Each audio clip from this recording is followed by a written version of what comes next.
I had heard many great things about the first Silent Hill, but had never played it for myself, so I decided it was finally time to buy the game.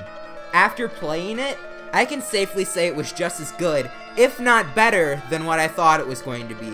So instead of making a review of a 16-year-old title that everyone loves, the focus of this video is going to be on dissecting this masterpiece of horror and seeing why it still holds up today. So, let's dive in! Atmosphere can make or break a game's scare factor. Yes, I know, obvious statement is obvious, but it's true, and it should come as no surprise that the various locations in Silent Hill nailed the horror atmosphere.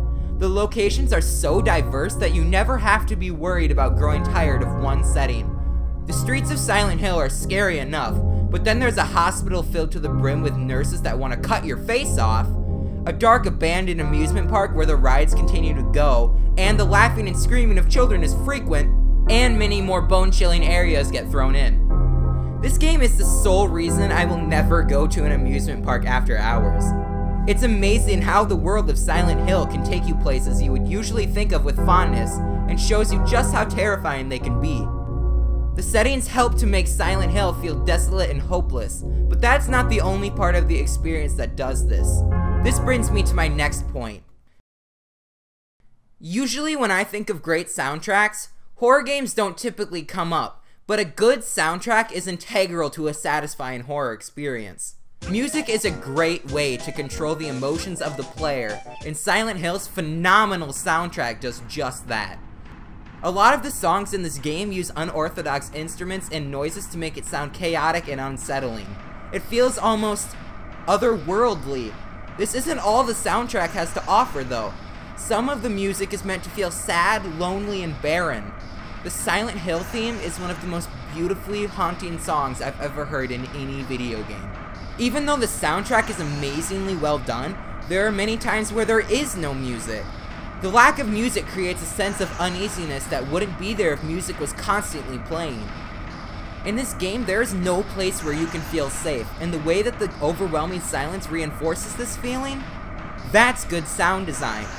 While the game's soundtrack is incredibly well done, its sound design is equally as creepy for a few good reasons. Harry must have some concrete in his shoes or something, because he has really loud footsteps. This is a great design choice, as every step you take feels important. Just imagine this scenario. You're walking in complete silence with no one around but you. All you hear is your footsteps. You stop to examine something when you then hear a footstep behind you. Now that is true horror. At the beginning of the game, you go into a restaurant and find a radio that you think is broken. You then hear static and are attacked by a monster. After that moment, whenever you hear the radio static, you feel dread because you know there are potentially killer creatures nearby. Speaking of creatures, these creatures are one of the biggest draws not just to this title, but to the Silent Hill franchise as a whole. Simply put, the creature designs are sublime. They're grotesque, they're brutal, they're unnatural, and they're perfect. These enemies are what really set this game apart from all others in the genre. Maybe it's just because I personally think that the market is oversaturated by zombies and the like, but I have always preferred creatures that come from the realm of the paranormal and the psychological, and this game really perfected that. We have nurses infested by a parasite that are so unnatural and gross looking that they almost make me never want to go to a hospital again. We have a huge mantis-like creature that can hang off ceilings. We have a tiny little childlike monster that stabs you with a knife.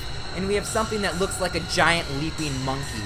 You know that you've done something right with your game when after 16 years, people are still inspired by its hellish creatures. I would like to preface this section by saying that Harry Mason is not my favorite Silent Hill protagonist. In fact, I think he's incredibly one-dimensional and not very likable as a character. There is, however, one thing I do like about Harry Mason. He's weak. Wait, what? Yeah, you heard me. All of the monsters in this game are very strong. The combat is also not the best. It is definitely functional, and maybe I'm just spoiled by later entries in the series, but I didn't find the combat all that engaging or enjoyable. The more and more I thought about it, the more I started to wonder if this was intentional or not. These three factors combined make the creatures not just scary to look at, but scary to fight too. It makes every one of them a threat and every battle more intense. One thing that a survival horror game should not have is a strong character who can easily destroy everything in their path. That gets rid of the whole survival aspect of a survival horror game. The PS1 was revolutionary for its time, but it doesn't exactly hold up so well today.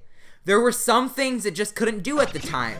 Now don't get me wrong, some PS1 games have held up way better graphically than others, but Silent Hill is not one of those.